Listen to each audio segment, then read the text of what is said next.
alizala watoto watatu. Mtoto wa kwanza anaitwa Kaini.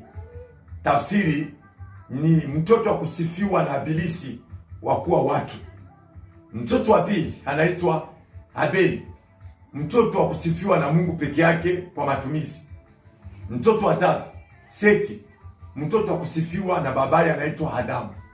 Somo letu inasema hivi: watu wa zamani walikuwa naishi kwa akili, watu wa leo wanaishi kwa shipo akili sawa sawa sana. Tutasoma Wafalme wa kwanza sura yake ya 10 mstari wa 23 mpaka 25. Ni kweli watu wa zamani walikuwa natafuta akili, yaani wamuongezea akili. Akili inaleta matumizi, akili inaleta maisha, akili inaleta pesa sana. Yaani wa leo hawapenda akili sana, sababu na vitu vya leo ni vya ovyo sana. Hakuna maendeleo na msimamo kubwa sana, na heshima hamna. Amina.